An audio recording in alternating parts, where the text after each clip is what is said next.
Hello, this is Bern, and if you're a single woman struggling to understand men, on today's episode, I'm going to share with you 6 things men need you to know, but may not know how to express.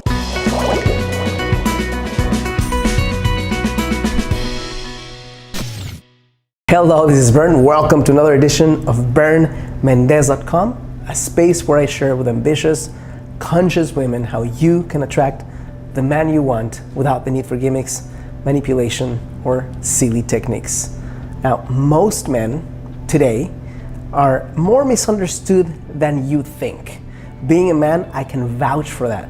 And if you're having problems not getting how guys feel, what men need, and how to communicate with them, here's 6 things that we often have no idea how to share, but you need to know. The first one is we feel more than you know. There's this big myth going around and has gone around for lots of time, meaning that men are not emotional, men have no feelings, and that's complete BS. We have deep feelings. Sometimes we push them down. Sometimes it's not safe for us to express them. We may have learned from an early age that if we're real men, then we keep our shit together and we don't cry and we hold our feelings close to our chest. But we feel just as much as you feel sometimes. We just don't have the language or the skills at times to express to the outside world what's going on inside of us. So we put up a wall that makes you feel like we're not feeling something, when in reality we're feeling a lot, but we're very scared of bringing it about into form and sometimes have no idea how to share it. Number 2, men want commitment. I know that we often talk about how men are afraid of commitment. I'm not saying that men are not afraid of commitment. Women are afraid of commitment as well in many different ways. And I can vouch for that, having spoken with thousands of women who are in the position of saying, I want a guy. And even them are sometimes have lots of commitment issues. So the reason why I share this is because there's guys who haven't yet hit that mark in their lives where that's the priority for them.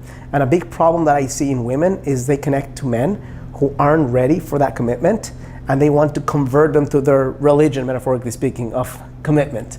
So the best thing you can do is, if you want commitment, is connect with men who are higher up on that ladder of finding meaning in their life, having figured out what they want to do, having maybe been experiencing a few bumps down the road that lets them know that this life is worth expressing and giving and doing something beyond yourself.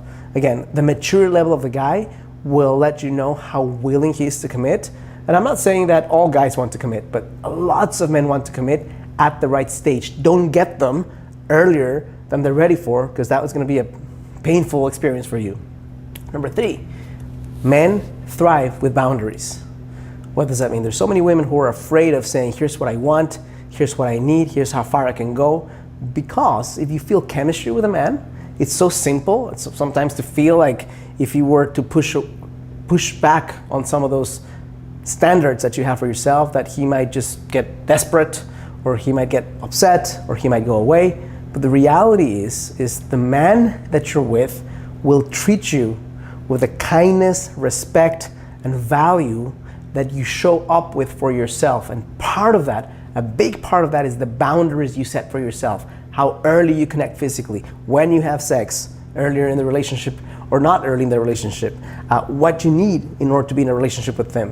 What are the safety guidelines you need as a woman to be able to open up more to him? The clearer you can be with your boundaries, which means you have to find self-worth to express them, otherwise it's going to be really hard for you to do that. But the clearer you are with your boundaries, the more likely you are to help your guy win or discover that he's not in a position to give you what you want earlier rather than later. Number 4, we want help and we need help, but often don't know how to ask for it. Sometimes you'll see a guy struggling so hard to make something happen, and there's this fear in the back of his mind that if he can't make it work on his own, he's a failure, that people are going to look down on him, that he's not of service, that he's worth less as a human being. So many times guys absolutely want help, but feel afraid that if we ask for help, people will think less of us. And sometimes it is true. Number 5, we feel pressured and judged more than you think.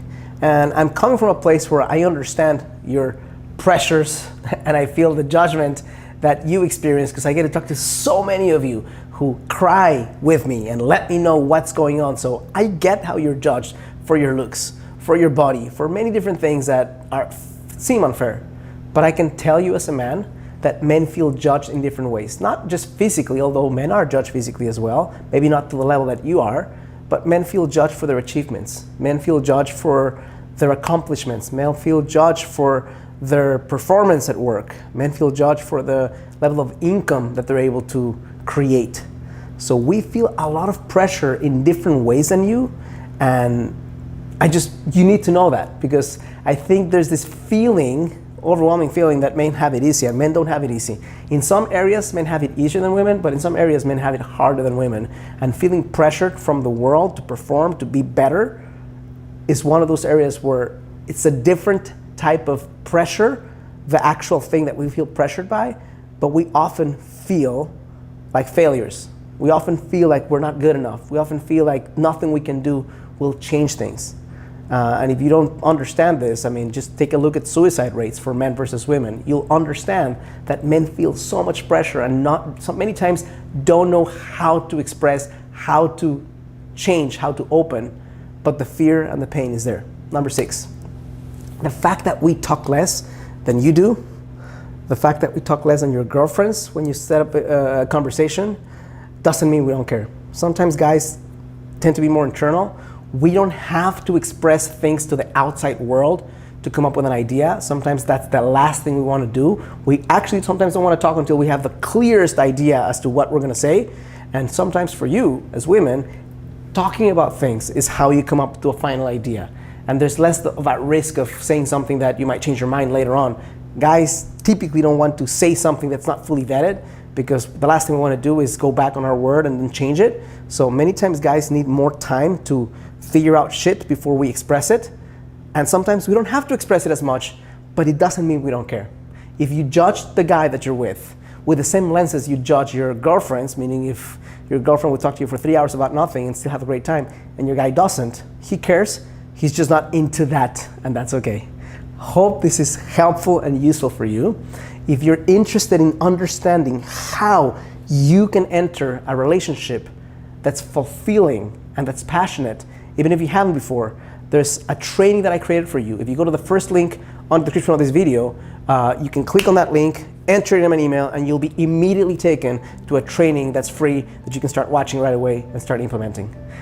If you like this video, click like or thumbs up and the little bell so you can be notified. If you subscribe to my channel, you can be notified of new episodes that come out and you won't miss a thing. And last but not least, if you're watching me right now, you're an intelligent woman, you've made things happen in your life, you've been watching videos, you've been buying programs that are self-directed, you've been reading books, and you're not getting what you want, I'll break the news to you. You might benefit gigantically from some help and some hand holding. And if you want to find out if I can help you, there's a link on the description of this video, second link, that allows you to send an application. And if I feel I can help you, we can get together, speak, and maybe work together to help you get what you want in a fraction of the time. Thank you so much for connecting with me. And as always, I challenge you to live a full and a conscious life.